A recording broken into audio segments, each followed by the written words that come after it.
Welcome traders. और मैं बात करूंगा बैंक निफ्टी की, कल क्या कामकाज कर सकता है। दूसरा जो मैंने थंबनेल के अंदर मेंशन किया है, सेबी के जो नए रूल ऑनगोइंग आने आ रहे हैं, जो कुछ 20 नवंबर से भी एप्लीकेबल हैं और जो आने वाले हैं अप्रैल 25 से, उसके बाद क्या हो सकता है, क्या रिटेल ट्रेडर ट्रेडिंग कर पाएंगे या नहीं। भाई साहब बहुत इंपॉर्टेंट अपडेट है इसके अंदर, सो पूरा वीडियो देखिएगा तभी लॉजिक समझ में आएगा। जो मैंने मेंशन किया है, हवाबाजी कुछ नहीं होती भाई अपने पास, लॉजिक के साथ, डॉक्यूमेंट के साथ, जो भी सपोर्टिंग होगा वो शेयर करूंगा। वीडियो पसंद आए तो बस वीडियो को लाइक और चैनल को सब्सक्राइब जरूर करके जाना। तो फटाफट बिना टाइम गवाए वीडियो शुरू करते हैं।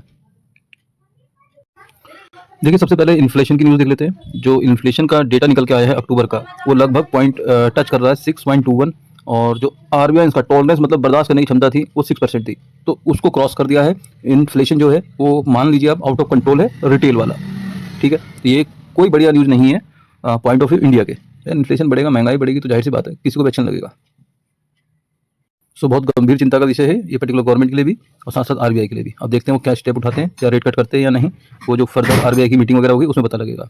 तो न्यूज़ जो आई है मैंने बताई। सेकंड देखते हैं, आरबीआई ने भैया नए रूल बनाए हैं, रिक्लासीफाई करा है एफबीआई इन्वेस्टमेंट को एफडीआई में। भाई साहब फेमा वगैरह के रूल लगा रहे हैं इनके ऊपर। सो जाहिर सी बात है ये डर गए हैं। और जो एफआईआई जो लगातार सेलिंग कर रहे हैं ना भाई मार्केट में, उनको इसका अंदेशा था। इसी वजह से मुझे लगता है जो ये कंटिन्यू सेलिंग आ रही है ना पिछले 15-20 दिन से लगातार, एक दिन भी मैं ग्रीन का फिगर नहीं देख पा रहा हूँ। तो इसी भी रीजन है, उनको पता है भैया बहुत कड़े कड़े नियम आने वाले हैं। इस वजह से वो लोग अपने पैसे निकाल निकाल के भाग रहे हैं। जो भी हाई आता है, जो भी कह सकते हो बाउंस है, उस पर वो तुरंत सेल करके भाग जा रहे हैं।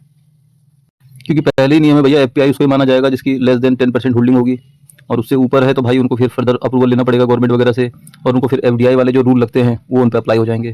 तो जाहिर सी बात है नियम बहुत कड़े होते जा रहे हैं। इस वजह से एफबीआई जो है, बाहर वाली जो कंपनियां हैं, वो लगातार सेलिंग कर रही है मार्केट के अंदर। और ये लेटेस्ट न्यूज़ है, कोई ऐसा नहीं कि भाई 3-4 दिन पुरानी न्यूज़ दिखा रहा हूँ, सारी मैं आज या कल की न्यूज़ दिखाऊंगा आपको जो भी अपडेट है। तो दो इंपॉर्टेंट अपडेट दे दी मैंने, एक इन्फ्लेशन और एफबीआई रूल वाले की। और साथ साथ जो एमटीएनएल वाला एक बैलेंस शीट वगैरह निकल के आई है, उसमें दिखाया भैया कि एमटीएनएल ने 1000 करोड़ का लोन डिफॉल्ट दिखाया भाई बैंक ऑफ इंडिया का। तो जाहिर सी बात है मार्केट सेंटीमेंट खराब करने वाली न्यूज़ है। एक सरकारी कंपनी कह लो, उसने दूसरी सरकारी बैंक का लोन डिफॉल्ट कर दिया।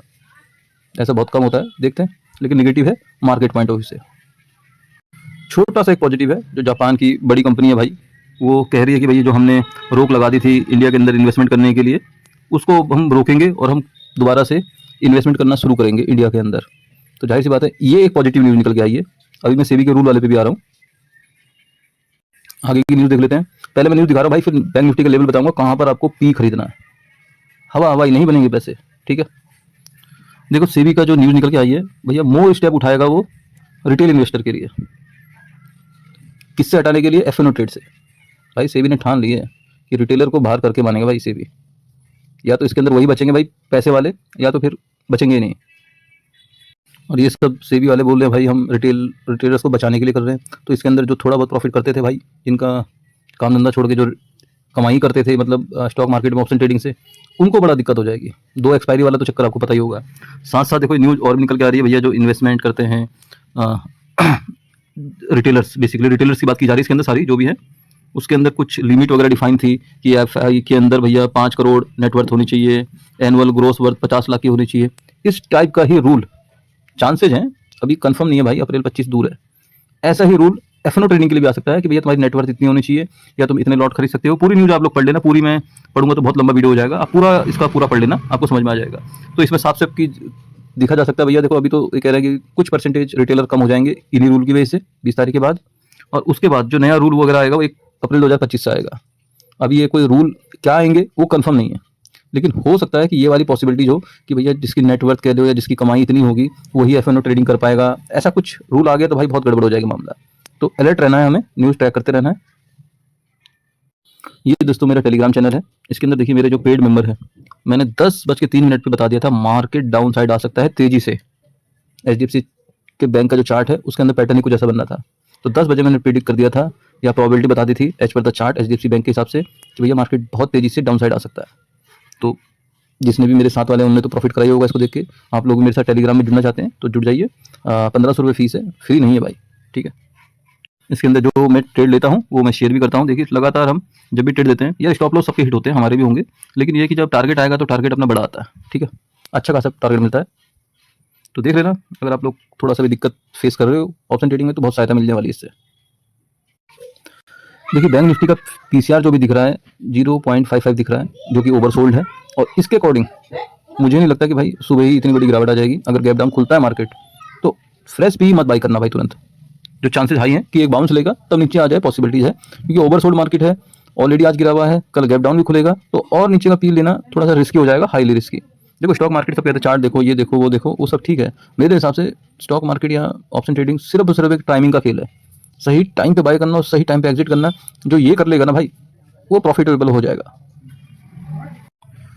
देखिए सीधे सीधे जो डेटा के अकॉर्डिंग अब जाने के चांसेस बिल्कुल लो के समान है। तो जो भी सी होल्ड करके जा रहे हैं या ले गए हैं होप में, तो भाई उनसे निकलना ही उनको ठीक रहेगा। सी के कोई चांस नहीं है फिलहाल जो डेटा के हिसाब से। सीधे सीधे एक छोटी सी सपोर्ट दिख रही है मुझे 50,800 पे, उसके अलावा कोई सपोर्ट नहीं है। जो भी जिसने भी सी बाई किया था वो सारे फंस गए हैं, सब निकल के भाग गए हैं। ठीक है, सी वाले को है ही नहीं, सब पी वाले हैं मार्केट के अंदर। अब दोस्तों फेवरेट सेगमेंट में आ गया हूँ और इसको जरा ध्यान से समझना। देखो मैं इसके हिसाब से ट्रेड लेता हूँ। जो मेरा 10 बजे का मैसेज था ना भाई कि बड़ी गिरावट हो सकती है, वो जो वेटेज वाले स्टॉक हैं उन पे मेरी बड़ी नज़र रहती है। उनको मैं एक एक minute time frame, 15 minute time frame, 1 घंटे का टाइम फ्रेम सारा ट्रैक करते रहता हूँ क्या डेटा बन रहा है। ठीक है, और उसके बेस पे प्लान करते हैं इंडेक्स के अंदर। तो अपना अपना तरीका होता है, जो भी आप लोग करते हो वो अलग होगा, मैं कह सकता हूँ। लेकिन मेरा नजरिया ये है कि वेटेज वाले स्टॉक को जरूर पकड़ के रखो, उनमें क्या काम काज हो रहा है। तो देखिए ये एचडीएफसी बैंक का चार्ट है और सीधी साथ दिख रहा है कि भैया एक ये पैटर्न के अंदर काम कर रहा है। और जैसे ही इसने एक मिनट, जैसे इसने कल का लो ब्रेक किया, आप इसका थोड़ा बड़ा करके देखिए। कल की कैंडल ही हमें बता रही थी कि भाई इसकी थोड़ा सा रेजिस्टेंस ले लिया है इसने, कंफर्मेशन आती इसके नीचे। जैसे ही इसने यहाँ पर ब्रेक किया, मैंने यहीं पर कहीं पर मैसेज कर दिया था कि भैया जैसी कंफर्मेशन आ जाएगी मैं हम तुरंत पी साइड चले जाएंगे। और 10:05 पे लगभग ये ट्रिगर कर रहा था यहाँ पर, आप लोग चेक भी कर लेना। ठीक है, तो देखिए ये जो पैटर्न बनना है इसके अकॉर्डिंग चांसेस जो डाउन साइड के हैं, देखिए अल्टीमेट बड़ी गिरावट तब होगी जब ये यहाँ से बाहर निकल के और नीचे और आने लग जाएगा। अभी बॉक्स के अंदर है अपने ये, तो अभी कोई बड़ी पोजीशन मत बना देना कि भैया हम अगले महीने का 2-4 दिन का ले लें। वो सब पोजीशनल बाय नहीं करना है पी साइड अभी फिलहाल, जब तक एचडीएफसी बैंक इस बॉक्स के अंदर है। ठीक है, इस बॉक्स से बाहर निकलेगा तब हम पोजीशन बना सकते हैं अच्छी खासी। ठीक है, फिलहाल टारगेट जो मुझे दिख रहा है इसका, देखिए नॉर्मल से जो भी देख रहे होंगे वो देख रहे होंगे भाई यहाँ तक कि इस ट्रेंड लाइन तक तो आना चाहिए। लेकिन थोड़ा सा एक लॉजिक इसके अंदर ये वाला है कि यहाँ पर एक छोटा सा गैप एंडिंग है। ये देखिए ये एक गैप है, तो कल के दिन 1690 ये लेवल आप मार्क करके रखना अपने चार्ट में एचडीएफसी बैंक के। अगर मार्केट गैप डाउन खुलता है और एचडीएफसी बैंक 1690 के आसपास खुलता है तो भाई तुरंत बाइंग आ जाएगी, क्योंकि गैप जो एरिया होता है ये पूरा एक सपोर्ट जोन है इसका। ये देखिए यहाँ से बाहर गया, यहाँ से गया और यहाँ से फिर एक बाउंस की प्रोबेबिलिटी है। तो इसीलिए कहा मैंने कि गैप डाउन खुले मार्केट तो नया पी मत खरीदना। ठीक है, ये लॉजिक समझ में आया होगा क्यों बोला मैंने। हाँ भाई अगर 1690 के नीचे खुल जाता है तब तो भाई लॉटरी लग सकती है, तब चांसेस हैं। लेकिन इतनी बड़ी गिरावट मुझे नहीं लगता फिलहाल कल गैप डाउन में हो जाएगी। और वैसे भी इसके बाद ये सपोर्ट टूटने के बाद ये ट्रेंड लाइन वाला सपोर्ट है इसके पास। तो जब तक ये दो सपोर्ट नहीं तोड़ेगा एचडीएफसी बैंक, तब तक बैंक निफ्टी के अंदर बड़ी गिरावट ट्रिगर नहीं करवा पाएंगे बाकी बैंक। ठीक है, ये थोड़ा सा भी 1-8% अप हो गया ना तो भाई बाकी बैंक संभाल लेगा ये। तो इसका गिरना इंपॉर्टेंट है अगर मार्केट को पी साइड जाना है तो। ये पॉइंट क्लियर, क्योंकि अभी के टाइम पे ये देखिए पूरा एरिया को आप मार्क कर लेना। यहाँ पर देखिए बड़ी बड़ी कैंडल बनी है भाई, छोटी नहीं बनी है। अगर यहाँ पर थोड़ा सा भी छोटा मोटा पोजीशन बोलती मैं मान देता। ये देखिए यहाँ से 1690 कह रहा हूँ मैं, ये गैप है और यहाँ से यहाँ तक देखिए। तो यार इतना तो सबको पता है कि भैया सपोर्ट के आसपास खरीदते हैं, रेजिस्टेंस के आसपास बेचते हैं, ऐसे तो चलता है ना सेगमेंट। अब ये सपोर्ट पे ही ओपन होगा तो क्या हमें सीधे यहाँ पर और बेचने का प्लान करना चाहिए? नहीं, क्योंकि ऑलरेडी इसने अच्छी खासी सेलिंग दिखा दी है आज, और हो सकता है कि कल यहाँ पर ये थोड़ा सा ठंडे बस्ते में चले जाए, साइडवेज हो जाए। चांसेज हैं अगर यहाँ पर कल पॉज कैंडल बनती है तब अगली कैंडल मान सकता हूँ मैं बड़ी गिरावट हो सकती है। ठीक है, लेकिन यहाँ पर रुकना चाहिए इसको, तभी मैं इस फॉल का कंटिन्यूशन मानूंगा कि भैया सेलिंग कंटिन्यू होगी। कल ही अगर इसको तोड़ देता तो फिर नो चांसेस है, फिर ये भाई रिवर्सल ले लेगा कहीं से भी 1-2 दिन के अंदर। ठीक है, तो कल की डेट में मेरा जो प्रोबेबिलिटी है इसके अंदर, यहाँ पर मैं एक पॉज कैंडल चाहता हूँ, उसका लो ब्रेक होगा तब हम पोजिशनल बाय करेंगे पी साइड का। ठीक है, अब बैंक निफ्टी के लेवल देख लेते हैं।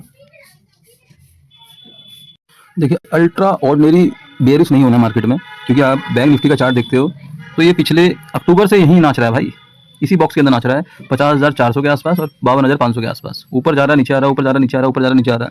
तो अल्ट्रा बेयरिश नहीं होना है जब तक ये 50,400 के नीचे क्लोजिंग नहीं करता है तब तक।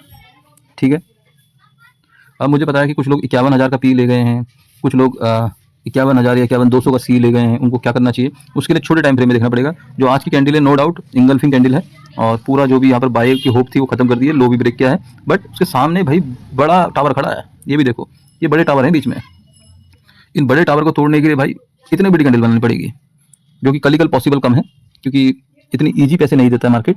बेसिक रीजन ये है इसके पीछे, क्योंकि सबको पता है कि मार्केट गिरा है तो सब पी साइड है, तो इतना ईजिली पैसे नहीं देगा, तो कल साइडवेज के चांसेस हाई हैं। और ये एरिया ही पूरा का पूरा एक सपोर्ट जोन है, ठीक है। तो सपोर्ट के आसपास फ्रेश पी बाय करना मेरे हिसाब से कोई भी तर्क नहीं बैठेगा इसके ऊपर। अब छोटे पॉइंट पे, छोटे चार्ट पे देखते हैं। देखिए कल मार्केट की क्लोजिंग यहाँ पर थी, थोड़ा कंसोलिडेशन करने के बाद मार्केट यहीं क्लोज हो गया था। आज मार्केट अब खुला और सीधे यहीं से सपोर्ट लेके फिर ऊपर गया। यहाँ पर जो देखोगे आप, अगर ढंग से किसी ने नज़र करी होगी, यहाँ पर ध्यान लगाया होगा, तो इस कैंडल का ब्रेकआउट फेलियर करा। ये देखिए ओपनिंग रेंज का ब्रेकआउट फेलियर करा और मार्केट तुरंत नीचे आ गया, ठीक है।